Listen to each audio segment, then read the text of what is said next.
Thanks for making it to Veterans Info Tap. I'm glad you made it. Look, I wanted to hit on this one more time to bring the awareness out there regarding this horrific backlog of untouched claims from the VA, some reaching back to 2018. This is not a PACT Act specific thing. This is not a benefits delivery at discharge thing. This can affect anybody potentially who has filed a claim between 2018 and 2023. It's a big window.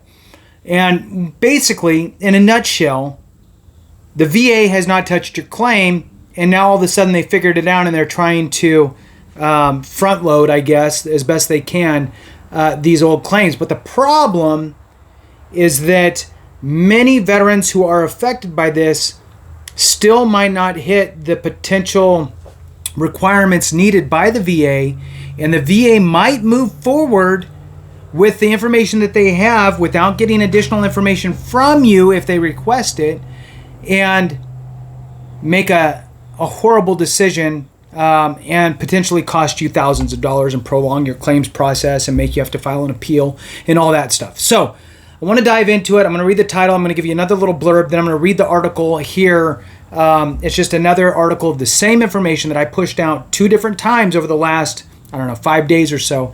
But I want to push it out one more time. So with that, the headline is thousands of veterans' disability claims delayed, some for years. Hit the thumbs up, subscribe, share with a friend, all that good stuff. I appreciate it. Helps the channel, helps get the word out to those who really need it.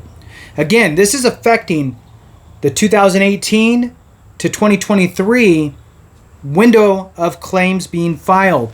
If you took it upon yourself to file a claim through va.gov, that seems to be the main issue, is claims filed through va.gov and in that window of opportunity or that window of time, 2018 to 2023.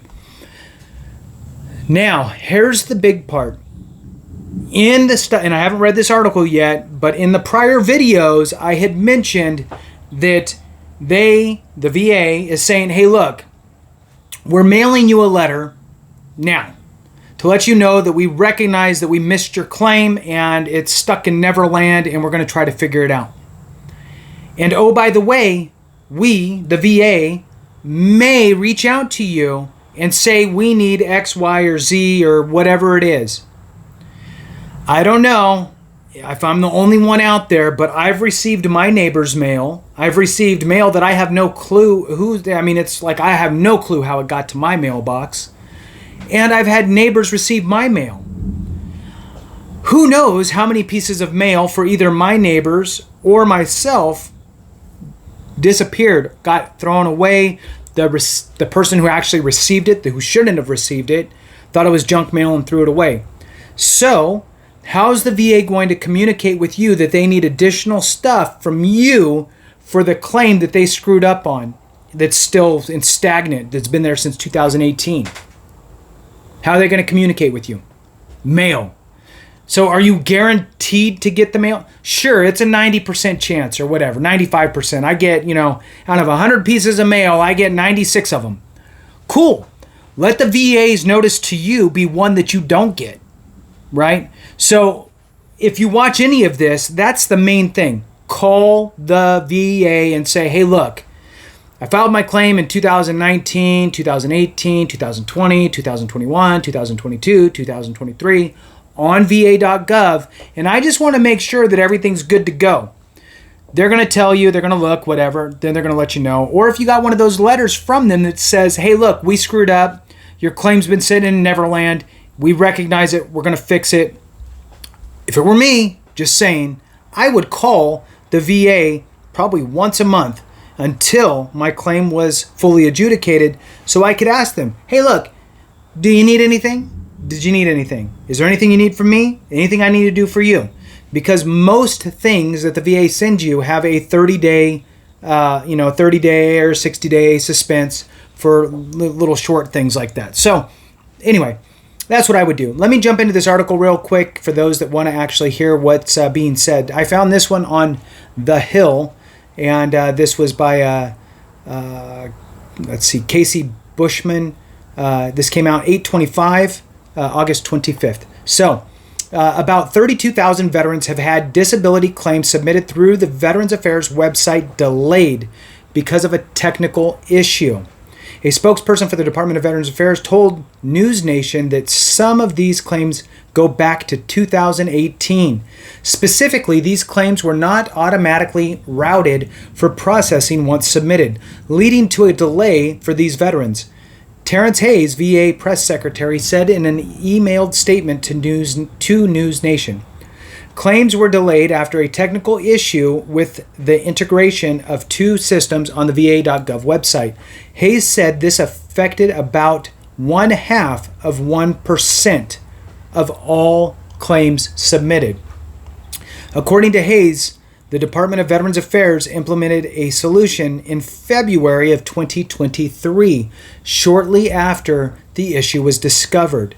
Military.com, which first reported on this story, said that affected veterans began receiving letters this month notifying them that their claims may not have been reviewed. In the letters, according to Military.com, the Department of Veterans Affairs wrote that it was conducting a thorough review and that veterans themselves did not need to take any action. They were advised to pay attention to their mail for more information, Military.com reported. And again, if you've ever received somebody else's piece of mail, if somebody else has ever received your piece of mail, keep that in mind, right? How many pieces of mail did you maybe not get? So call the VA. Hayes said the VA has identified all the affected veterans and their claims are being processed. Once veterans were identified, the Department of Veterans Affairs worked on a new way to take these delayed claims and transfer them to the correct system for processing. We are processing these claims with the utmost urgency, and we will ensure that the effective date for every one of these veterans is preserved, Hayes said. That means if the claims are granted, the benefits a veteran received will be backdated to the original date they filed or sooner if applicable by law. We deeply apologize to these veterans for the delay, and we will ensure they receive the benefits they've earned as quickly as possible, Hayes said. We will also continue to review our technology, processes, and systems to prevent such technical issues from impacting veterans in the future. This included creating new operational and technological measures to flag delayed claims as soon as they are not processed correctly, Hayes said. More than 1.7 million disability compensation and pension claims were processed in 2022. The number of pending claims was 1,043,961 in early August, according to Military.com. Of these, 274,148 are older than 125 days. Aging information technology infrastructure has long plagued the Department of Veterans Affairs, Military.com wrote. In its 2024 fiscal budget, the VA is proposing a $6.4 billion to be earmarked for the Office of Information Technology to continue to upgrade this infrastructure and $1.9 billion to convert the new electronic health record system, according to the outlet. And with that, I'll go ahead and conclude it there. The big piece here is, if it were me, just saying, I would not rely on the VA to get me a piece of mail for the just in case factor, right? You've already had to wait so many years because they had a whatever, you get it, an IT glitch, right? Because they had an IT glitch, you've already waited long enough. So call the VA if you received one of these letters. They say they've identified everybody. If you didn't get one of these letters and it's been a long time, maybe call the VA too, right? Check in on it. Maybe your letter didn't get to you, or maybe they didn't identify you as somebody, but you were involved. Who knows, right? Stranger things have happened. Bring this to your awareness so you can make sure that you're taken care of. Thanks for watching. I appreciate you. Have a great one. And remember, if we don't take care of each other, something went wrong.